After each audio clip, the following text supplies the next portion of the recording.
Hey guys, welcome back to Clownfish TV. This is Kneon. We're going to talk about Doctor Who Series 12 and its massive drop in viewers. This is bad, guys. This is really, really bad. And I have to admit, I knew that Series 12 probably would drop off somewhat from Series 11. I did not expect it to be this catastrophic. According to Cosmic Book News, Doctor Who has lost nearly 1 million viewers this season. Terrible. This is absolutely terrible. But you know what? People are tuning out for a reason. They don't like this Doctor. They don't like this incarnation of the show. You know, we've been talking about this. Doctor Who, for many, many years, was one of my favorite shows. And I'm sorry, but Series 11 and Series 12 have done nothing for me, except made me very, very bitter and longing for days where we had better Doctor Who, better television. And, you know, I have to agree with some other bloggers who have said, even while defending this version of Doctor Who, saying that maybe it's time to just put it on hiatus. Maybe it's time to cancel the Doctor. We need to cancel Doctor Who because it could be too far gone. But I don't think that's going to happen. HBO Max apparently is going to get a Series 13 and 14. Even if the ratings drop off a freaking cliff, bigger cliff, even if the ratings drop off a bigger cliff, I think this show is around for another 2 years, at least. So before I get into the video anymore, please subscribe for more pop culture news, views, and rants. We do talk about Doctor Who occasionally. Mostly I'm talking about the ratings now because the show is basically dead to me. Real shame. It's a real shame. But I'm glad to see that other people feel the same way. You know, it's not just me. It's not just me. We do talk about animation. We talk about Star Wars. We talk about whatever interests us that day because we are fans of pop culture, lifelong geeks, and we're just kind of watching, honestly, watching a lot of things that we grew up with just sort of implode. You know, it's so sad. We're watching this with Doctor Who. We're watching it with Star Wars. Star Trek, Picard looks like it's going to be a hot mess. Judging by everything I've read about it, it's going to thrash the legacy of Next Generation with some really on-the-nose politics. So we have that to look forward to this year too, I guess. I don't know. So here we go. Cosmic Book News. Doctor Who ratings plummet, loses nearly 1 million viewers. Viewers continue dropping Doctor Who in droves as the latest numbers are in, which sees a drop of nearly 1 million viewers for the season. Sunday's third episode of Doctor Who Season 12, Orphan 55, about environmental issues, climate change, really on the nose, was only watched by an estimated 4.19 million viewers in the UK, a drop of 410,000 from the previous episode, which was already down 300,000 viewers from the first episode on New Year's Day that brought in 4.9 million people. That's really pretty bad. For Doctor Who, that's pretty bad because you got to remember when Jodie Whittaker first took over, the first episode that was Chibnall's and Whittaker's did like 10 million. It did 10 million and it dropped a little bit, but it was still doing really well. That is not the case now. So that's almost a drop of nearly 1 million people from the first episode of Season 12 to the third episode, with 710,000 lost. While it is true that DVR and streaming views will see a bump in the ratings, the series is still on the low side of viewers as the 3 episodes this season are coming in under the first 3 episodes last season by an average of 33%. We're going to check out the numbers, and then we're going to talk about the Rotten Tomatoes audience score. There's some weird shit going on with the Rotten Tomatoes audience score regarding Doctor Who, and we'll talk about that. That's a whole nother issue. So Doctor Who suffers the worst ratings. The UK tabloid sites are now reporting on the news as the UK Sun offers struggling Doctor Who attracts worst ratings under Jodie Whittaker as millions of fans snub show on New Year's Day. Now, the word on the street is that the BBC is worried. But you know what? They've been worried before and nothing happened. You know, it was rumored that Chibnall and Whittaker were going to get gone, that the BBC was really worried about the direction Doctor Who was going in, but now they've actually doubled down with Series 12. It is literally more of the same. Despite all the lip service that they are seemingly giving to, you know, the classic monsters, mentioning Gallifrey, you know, tying it to the rest of the series, basically. Last season felt like a complete reboot. Now, here's the thing. I do believe there is some behind-the-scenes drama. I think there was some behind the scenes drama at the BBC where they probably told Chibnall, hey, could you bring in some classic monsters? Would the Cybermen hurt? You know, bring those in. Could you mention Gallifrey? Bring the Master back. You know, bring back some classic elements, because this show is very alien to its audience and we're hemorrhaging viewers. But they're doing that, but they're doing it in such a way that it's not really improving things, is it? So the Beeb bosses were hoping the downturn in ratings toward the end of last series was just a novelty. Just the novelty of Jodie's arrival wearing off. And that does happen. As we change doctors, you know, people want to check out the new doctor at first and then, you know, yes or no.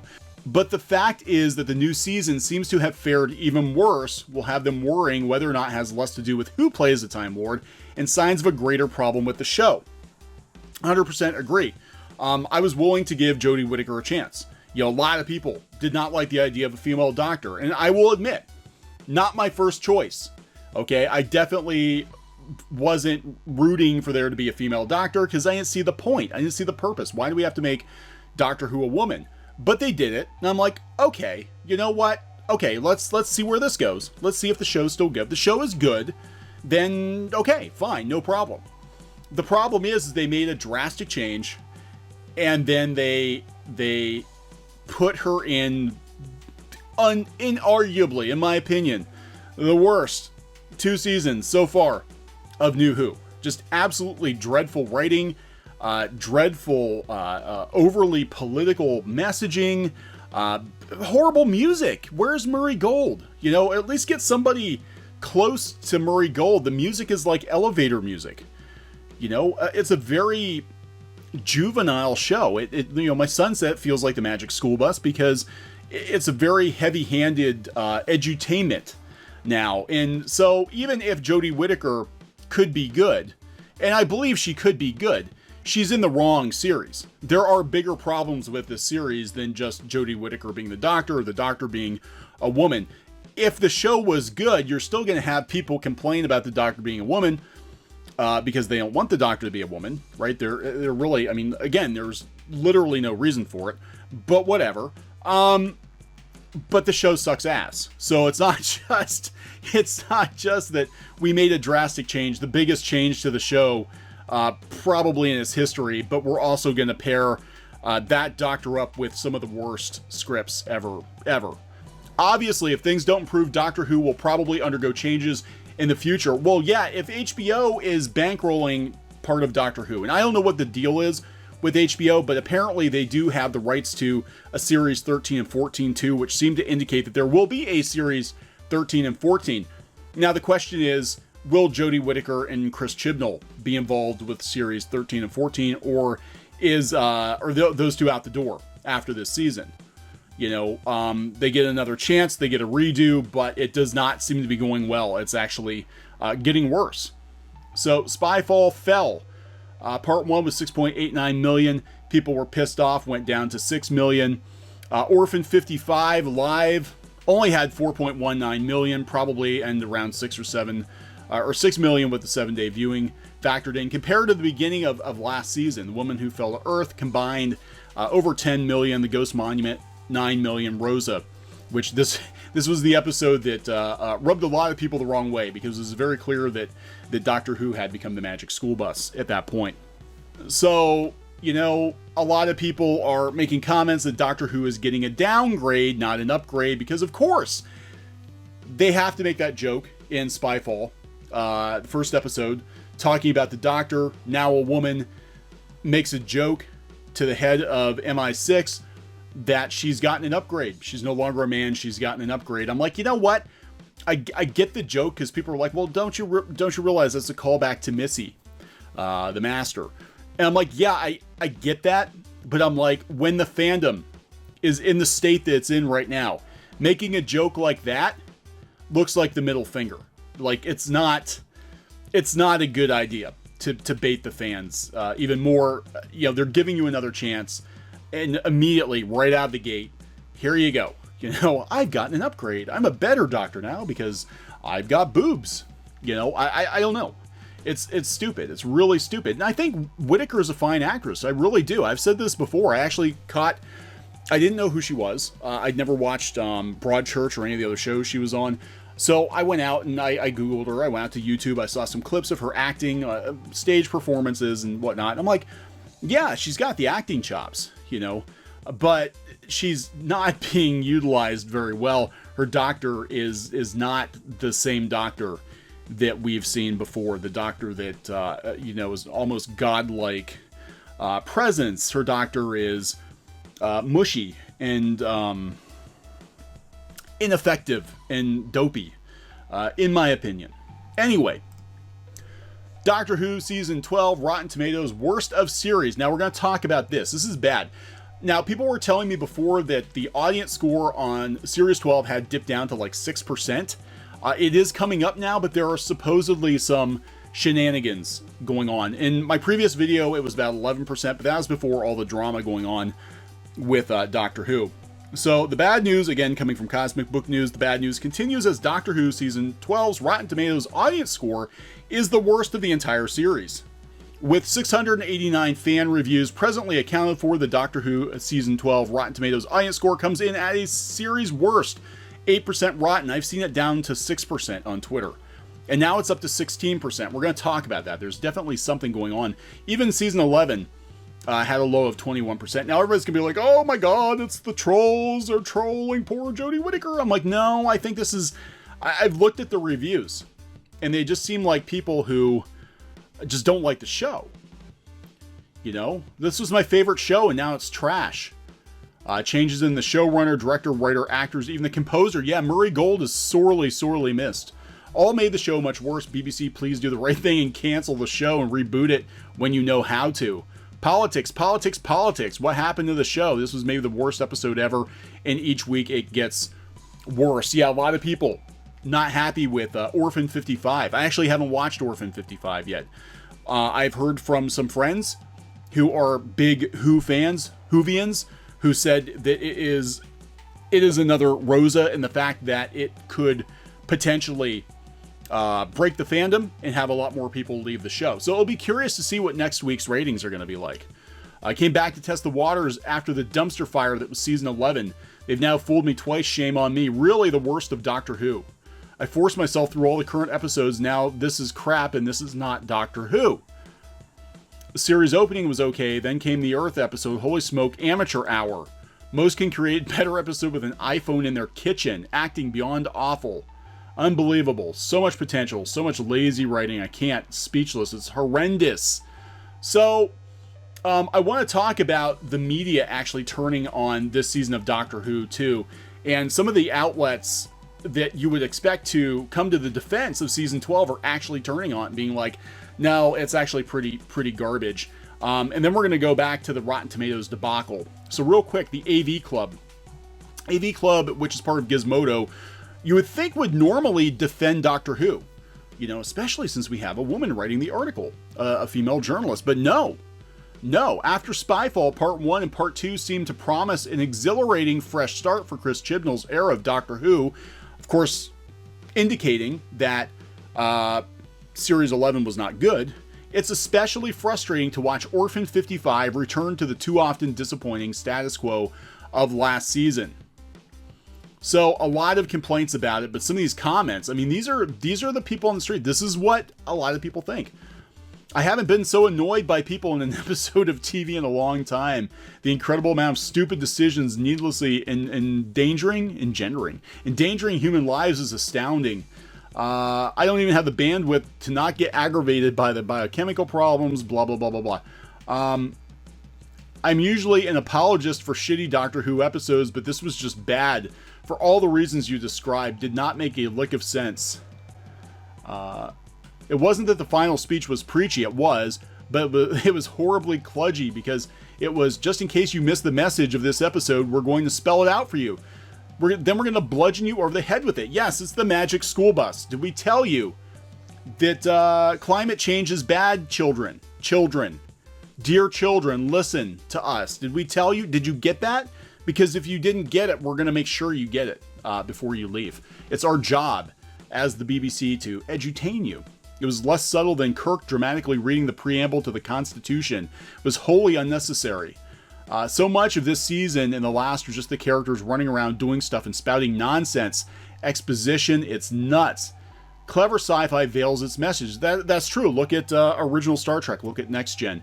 You watch it, you get caught up in the characters and story, and later you give it a good think and realize, oh, right, that was about global warming. It doesn't have the lead character lecture the audience. Wow, just it goes on and on. Again, this is on Gizmodo.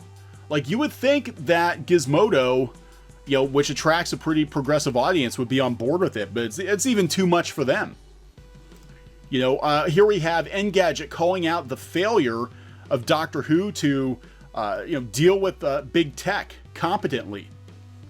It just says you just made a laughing stock out of big tech, and you made yourselves look bad because this is not how big tech actually works. You know, the episode, of course, Spyfall, dealing with the tech company and the alien invasion, yada yada. They just said it's all wrong. It's just all wrong. And Doctor Who is stupid. Doctor Who is stupid for trying to get Silicon Valley right. It was completely wrong. And they also talk about how ham-fisted Doctor Who is. They talk about Kerblam, you know, Space Amazon, and they talk about how just ham-fisted the messaging has been, and just how wrong Doctor Who is. Even if the motivation is right, I guess. It's just being done in such a terrible, terrible way. So let's get back to that Rotten Tomatoes thing, okay? Because I haven't really been watching this very closely, because we know that there's some stuff going on with the audience scores for various shows. We're seeing it with The Rise of Skywalker, that's been locked at 86% positive, damn near since opening day, despite having thousands and thousands and thousands more reviews. This is a marketing thing. Because you got to remember, the guy who runs Rotten Tomatoes used to work for Disney. So he's probably got friends that called him up and said, hey, could you just lock this down because it's going to kill our movie if you don't. So there's something going on with Rotten Tomatoes. Rotten Tomatoes deletes all the early user reviews for Doctor Who Season 12. Something strange is happening with Rotten Tomatoes user reviews. Review aggregator Rotten Tomatoes has scrubbed all the initial user reviews for Season 12 of science fiction drama Doctor Who from the site. YouTuber Sheila Allen, who previously drew attention to the Rotten Tomatoes audience score for The Rise of Skywalker being stuck at 86%, yes, discovered that the Rotten Tomatoes user reviews for Doctor Who Season 12 had been purged sometime between January 9th and January 11th. This makes sense because when I did my previous video, people were like, oh look, the audience score is back. They nuked it. Season 12 premiered on January 1st, and since that date, hundreds of user reviews have been posted to Rotten Tomatoes, with the overall audience score being both rotten and declining. Rotten and dropping. After the season had accrued its first 145 reviews on January 4th, it had a rotten audience score of 39%. Over the next 5 days, more than 200 additional user reviews were posted, and the score dropped to 32%. Now it's at like 16%. Now, when browsing through the current user reviews for Season 12, the oldest reviews are just 2 days old. Some of those reviews also mention that the user's previous review vanished, so they're posting their review again. Here's Lisa G. Since my previous review vanished, how did that happen? It's a mystery. Jinkies. Here we go again. The writing is better, but Jodie Whittaker is still terrible. So completely miscast. Is she trying to be David Tennant? Yes, I think she is. Matt Smith? Tizvi. Honestly, still terrible. Improved writing at least gave us monsters and villains. That only worked to highlight how out of her depth Whittaker is. The show has really gone downhill, and we saw some for ourselves. Yeah, I know it dropped down to 6 or 7%. Now it's at 16. But it's bad, guys. It's bad. It's really bad. This is the worst. Look, and I know we're going to have people say, it's because she's a woman and people don't like a female doctor. Well, one, they're allowed to not like the doctor being a woman. Geeky won't watch Doctor Who because she's like, I don't want to see a female doctor. She's like, I like the dynamic of the male doctor with usually a female companion. She's like, I like that. Her favorite seasons of Doctor Who were the Matt Smith era, when you had the tension with the 11th Doctor and Amy and that sort of thing. That was what got Geeky on board with Doctor Who. And I distinctly remember, I think it was at Comic-Con, but one of the people working on Doctor Who basically told the audience of women that they didn't want to be the doctor's boyfriend. They wanted to be the doctor, And I think there was some grumbling because women were like, well, no, actually, we kind of like the show the way it is. And that kind of set off, some pushback. So, again, willing to give Jodie Whittaker a chance. The show's not working. I don't know if it's her. I don't know if it's Chibnall. I don't know if it's a combination of it. But at this point, if Doctor Who went off the air tomorrow, I wouldn't give a shit. And it used to be my favorite show. I literally, if it just stopped tomorrow, I'd be like, oh, well, that sucks, I guess. I wasn't watching it anyway, so I don't care. With so many things to watch on TV now, with the streaming services, with Netflix, with really good TV, and there is some really good TV on the streaming services, why do we have to watch used, dirty, hand-me-down sci-fi that has seen better days? Star Trek, Star Wars, Doctor Who, all of these shows have seen better days. They've been used, as my mom, who used to breed horses, right? My mom, I grew up partially on a ranch in California, and she says, people or things have been ridden hard and put away wet. That's horse talk. These shows, Doctor Who, Star Trek, Star Wars, they've been ridden hard and put away wet. They weren't taken care of. They weren't managed properly. And it's time to go get some fresh horses. And it's time to move on. I mean, we talk about it because it's sad to see things that we grew up with decline at the rate they've been declining at. It only takes a year or two to destroy franchises that have been around for decades. But here we are. I never thought Doctor Who could be obliterated. I never thought Star Wars could be obliterated, in the state that it is, given that at one time was like the most popular pop culture anything in the world. And now it's just another science fiction movie franchise, that people have mixed opinions about. And Star Trek. I mean, I know a lot of people despise Discovery. I haven't even bothered watching it. And again, I don't consider myself a major Trekkie, but I am interested in Picard because I love Next Generation. But I'm hearing stuff, and what I'm hearing, it sounds to me like they're going to flush the legacy of Next Gen down the toilet with politics too. So maybe it's time to just move on. Find some new favorites. You always have the memories, right, of when these shows, these movies were much, much better. So I'm going to wrap this up. Please subscribe for more pop culture news, views, and rants, and we'll talk later. Hey guys, thanks for watching Clownfish TV. Please consider supporting the channel. Go to clownfishsupport.com. That's clownfishsupport.com. And if you want to join our community, go to clownfishtalk.com. That's clownfishtalk.com. Please subscribe, ring the bell for notifications. We will talk to you next time.